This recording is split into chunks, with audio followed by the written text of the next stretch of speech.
Everyone, and welcome to another episode of Parenting Children with Special Needs in a New Reality. My name is Aubrey Schmalley. I'm the owner of let me try that again. I'm the owner of Sensational Achievements, a pediatric occupational therapy clinic in Stamford, Connecticut, and I am the author of the Body Activated Learning Framework. So today we've been talking about building executive function skills, specifically volitional control over your behavior versus self-regulation, and planning and sequencing skills that might be impacted by other body foundations that might be missing. So today I wanted to talk a bit more about those body foundations and how they can really get in the way of the development of executive function skills, but also a child's ability to participate and engage with the world around them. So let's think for a minute about children who have maybe a diagnosis such as developmental coordination disorder or dyspraxia. Oftentimes in the United States, when we give a diagnosis of dyspraxia, we are labeling it developmental coordination disorder, and we're speaking specifically to a population of children who have difficulty coordinating their body for a given task demand. So these children might get dressed in what seems to be the most awkward and cumbersome way possible. They never take the most efficient route to get a job done. It seems like they're always struggling to figure out how to use their body and how to use objects in the environment to accomplish a task. And many times these children will describe feelings of embarrassment in gym class because they know that the goal is to get the ball in the hoop, but then when they try to shoot, their arms and their vision and their body don't work together, and they end up shooting off to the left or off to the right, and then all the kids are laughing at them. Or they go to try to do something as simple as follow a direction to stand on one foot, and they just can't figure out how to get their leg into the position to even attempt to stand on one foot. These children really are struggling with just basic motor planning skills and the ability to get their body to participate in the task demands themselves. So, for example, you might have something called a verbal praxis deficit, which means that you struggle to translate verbal instructions into a motor plan for your body. The teacher gives the direction, asks you to do something, and you can't make your body do it because what they're saying doesn't translate into a motor plan. So if they say, everybody put your hands on top of your head and let's wait for you to be quiet, until you see all the other kids doing it, you might be the last person to cooperate because you might be relying on the visual demonstration because what the teacher said just didn't make sense. Or, if the teacher said, put your pencils in X spot and, put your paper in the basket,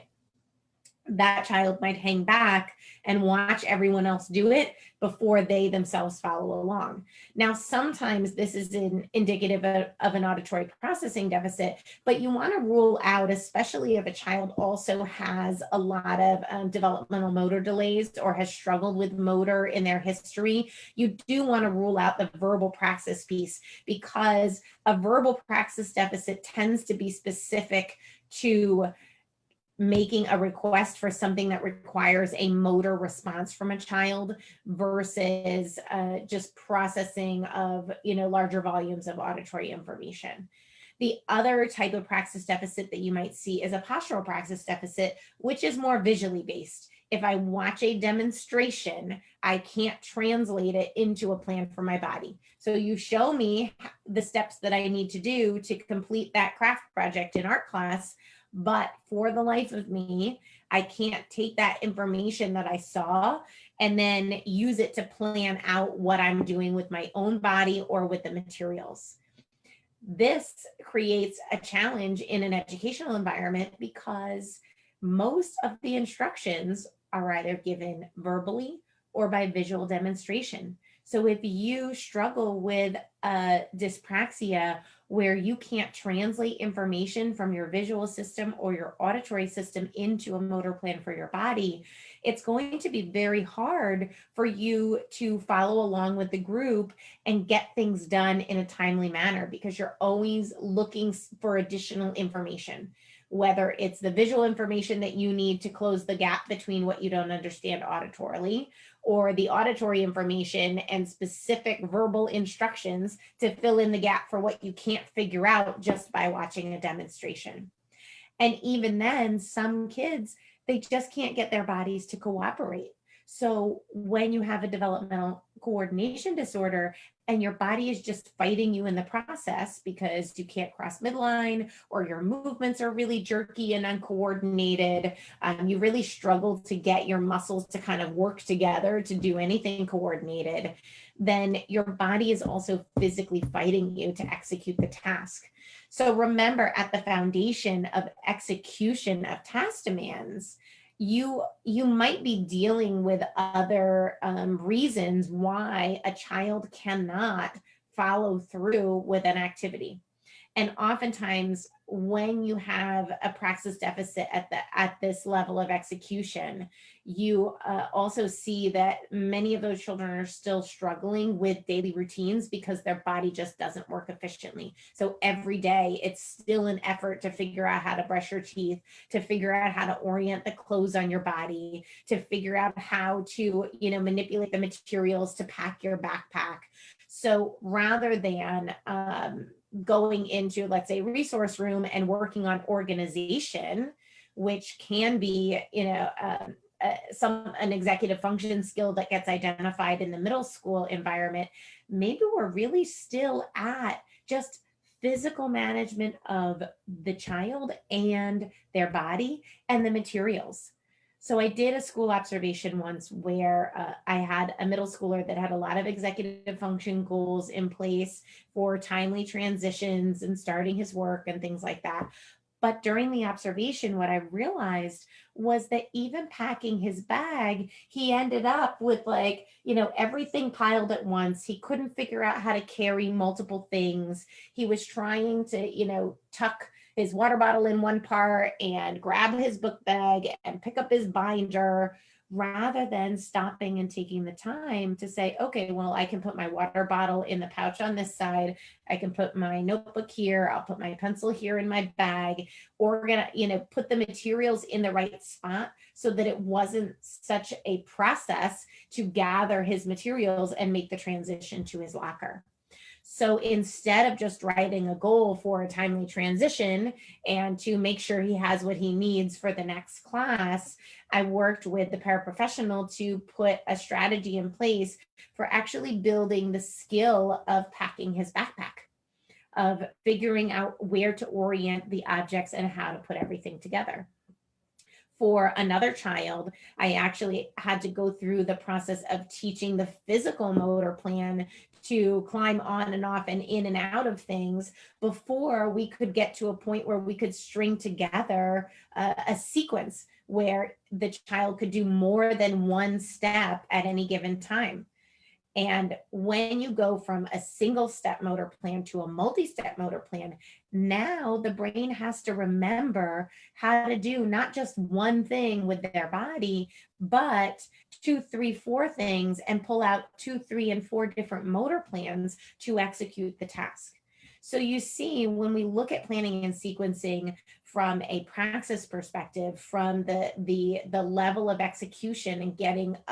your body to execute a motor plan, it really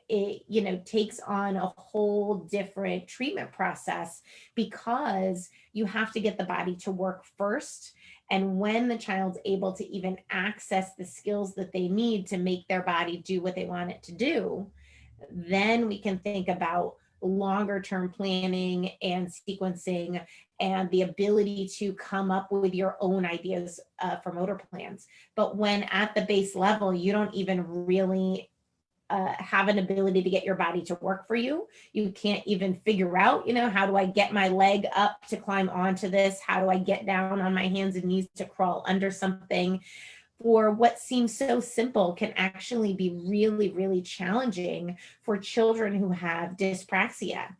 So it's not really fair to write a goal that is organization or for independence and for self-management when that body foundation is missing. What happens is that as these children get older, if that gap isn't filled, if they don't expand on their ability to gain new motor plans and combine different motor plans so that they can use their body more effectively in the world, they start to opt out, because socially they start noticing that they're either getting made fun of by their peers all the time. They just can't join in something as simple as playing catch with kids on the playground. So there is a social barrier to the process. There is a motor barrier rather to the social interaction process, because I can't talk and do at the same time. My body doesn't work automatically for me. So I can stand and talk to you, or I can really focus all my energy on figuring out how to move my body, but that doesn't really work anymore because I want to talk to you while we're moving and while we're doing other things. And if I can't, that makes me very upset, and it makes me very aware of my disability and being different from my peers, because the brain and the body need to work together. And social experiences are not just about sitting around and talking, especially if you're a boy. Boys are much, as a general observation, tend to be much more physical in the way that they relate, whereas women and girls often tend to be very verbal in the way that they relate. And it's interesting to think that, when we talk about counseling and speech therapy and social skill development, many of these programs are run by women who are very adept at, sitting around and chatting and talking all the time. Whereas boys do tend towards those physical activities. And when those physical activities are really challenging, then it does have a significant impact on the ability to participate in social experiences, and then in the ability to engage in cooperative activities with others, the ability to plan out a project with other people and take ownership of your piece of the execution process. So you can see that once children stop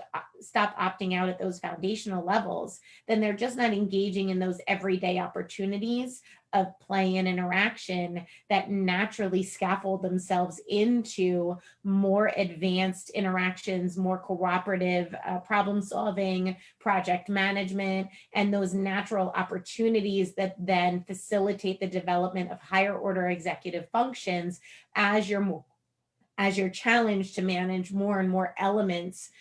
within a given activity or project. So at this Praxis Foundation, the other thing that I want to mention is that if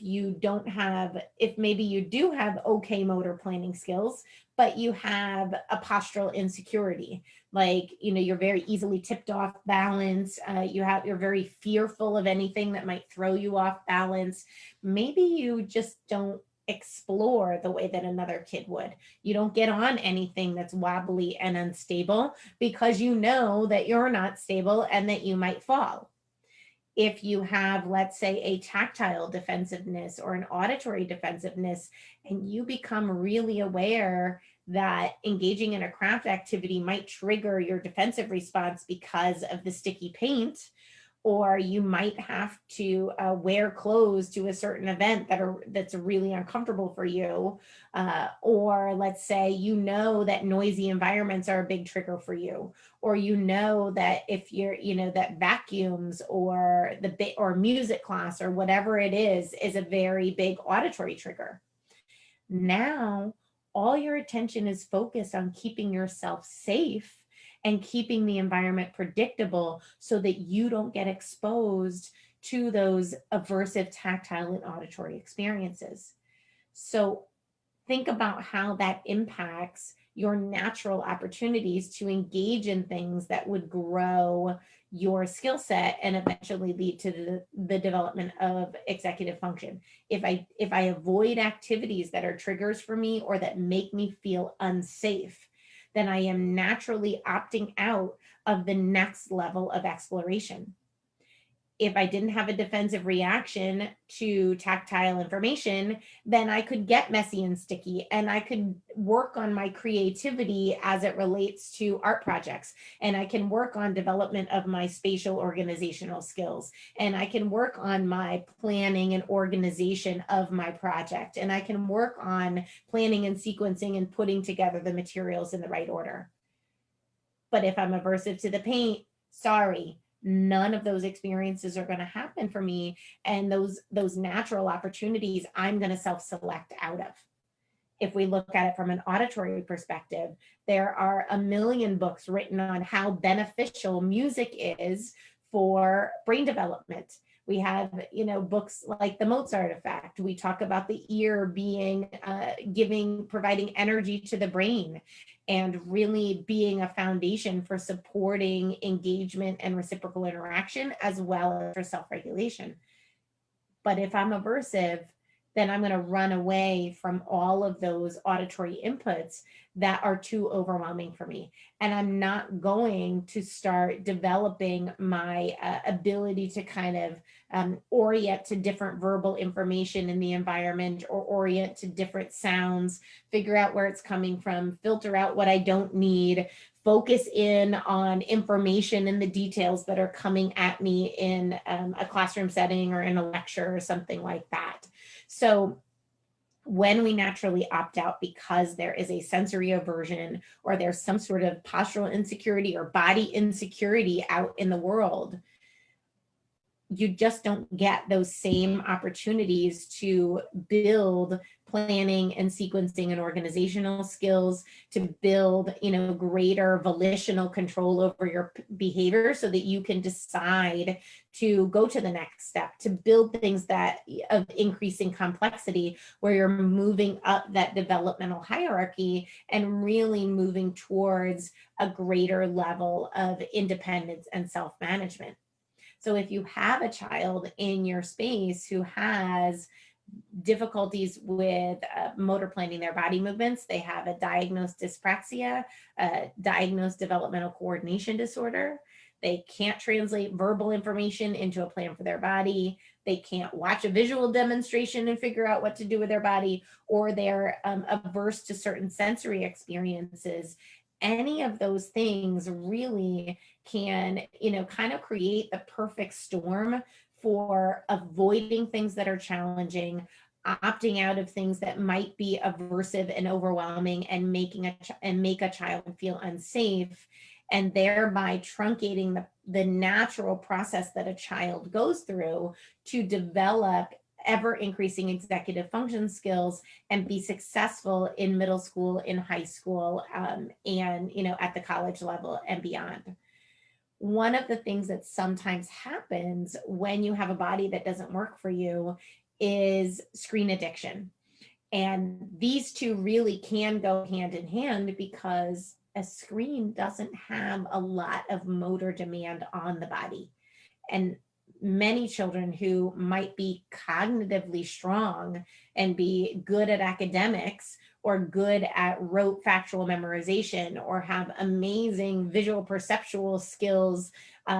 in terms of just the ability to see something and accurately perceive it, they're missing that motor element. So they opt out. They opt for things that are less motorically based and more screen based and done for you sorts of technology, where all you have to do is press the button, or use one finger, or one swiping finger, or one gaming finger, and you don't actually have to make it a whole body activity. So I actually had a child that I worked with that I did an evaluation for when he was in 6th grade, and had all of these sorts of things going on. And of course, on his IEP had goals for executive function and things like that. But at that point, he was really kind of opting out of life that was not in front of the computer. And it got to the point for him where, even though computers were something he was very, very good at, they didn't even make him happy anymore, because he just didn't have any other tools or skills in his toolbox. And it really took a team that was committed to not just working on his executive function, but putting a daily movement and exercise program in place for him to help to fill in some of those motor gaps, to help build his body confidence, and also to help him de-stress so that he didn't present with as many of those tactile and auditory aversions, which for him were actually triggered by the amount of stress that he was experiencing in middle school. When that program was in place, when there was a balance between the movement-based intervention and the academic and executive function supports that he was receiving, that gap completely closed for him over a 3-year period. And he actually was able to transition back into a typical high school setting. And we're talking about a kid who at one point just refused to go to school because the idea of it was so overwhelming. And when he came back, was commenting, and the first thing that he told me was that he goes to the gym on a regular basis. And his mom said, the way that he interacts with his friends is so different now. They can go take a walk and chat. They can throw the ball around in the yard and chat. They don't have to have their entire experience centered around gaming. And I also recently found that out with another one of my teens that I've been working with for a long time that has a dyspraxia. He also, as a function of putting in those regular exercise programs in place and building that body confidence, while he still loves video games and he still loves using the chat to interact with his friends, when he had a live in-person gathering with a couple of his closest friends, they actually chose not to play video games the entire time. They chose to talk, they chose to move, and he is now opting into other social opportunities rather than opting out, because the social experience for teenagers can't be underestimated. And if there is a motor gap that is affecting participation, we're actually limiting a child's ability to engage in group dynamics and group interactions that for them actually will help build independence and choice and volitional control over their behavior and the ability to come up with ideas and collaborate with other people and engage in the problem solving process. So I really feel like, as we think about executive function skills, we need to also think about some of the sensory and motor barriers that exist for many children who have disabilities. And this includes children who have ADHD, children who have a diagnosis of autism, children who maybe have a more significant genetic diagnosis or have a more severe motor skill deficit, anything like that. The executive functions are very, very tied to that trajectory of motor skill development and using your motor skills in conjunction with your verbal skills in conjunction with, your planning and organizational skills to engage with the world around you, to build a cognitive schema, to build a frame of reference off of which to make decisions so that eventually it's not experience first and then reflect on your experience. It's plan, organize, and create a new experience, become the leader of the next generation, build those skills of creativity, get out of, just your small comfort zone, get out of those rigid learned skills that you rely on to feel safe in the world, and build a more adaptive pattern of interaction. So that is really what I want you to take away from today's webinar, is just that you can't separate executive function and the developmental foundations that build executive function skills. If you are looking at your child and you're looking at IEP goals and you're, saying, okay, I know we have a long history of really struggling with some of these motor elements, maybe it's time to build a better plan, you can definitely reach out to me and schedule a phone consult via the Sensational Achievements website. That's the best way to reach me, as I'm not picking up the phone often because I am often with clients or participating in some sort of educationally related activity. So that is the best way to connect with me and get a little bit more time to talk further. And I also wanted to announce that this month we have our Body Activated Learning Level 1 certification coming out online, where you can get more in-depth information about the Body Activated Learning Framework and how to apply it to any situation, whether you're going back to distance learning in the near future, you're a paraprofessional, you're someone who is just babysitting a child that has specialized learning needs, or you're a camp counselor. This is a level 1 certification. It's really meant to be very user-friendly to anyone that isn't necessarily a therapist or a teacher or a speech therapist or anything like that. So please keep an eye out for that if you're interested. If you haven't taken the free masterclass yet on optimizing your sensory diet, go to bodyactivatedlearning.com and sign up for that. There's a lot of valuable resources, and I'm going to keep trying to bring you more and more information as I'm able to get it out and get it posted. Thanks for listening today, and I hope you have enjoyed this executive function series. And next month, we will be delving a little bit more into sensory modulation, the holidays, some of the things that we really have to keep in mind with our kids who have more complex sensory profiles to make it through the holiday season, especially if we end up going back indoors as the cases of the COVID-19 virus start to increase, and we have to kind of scale back on the amount of social interactions we're doing, because we are not going to be able to be outdoors as often, and we're going to need to optimize our indoor environment to really help children stay regulated, stay connected, and be able to get their work done while making it through the holiday season. Have a great day, and I will see you next Wednesday.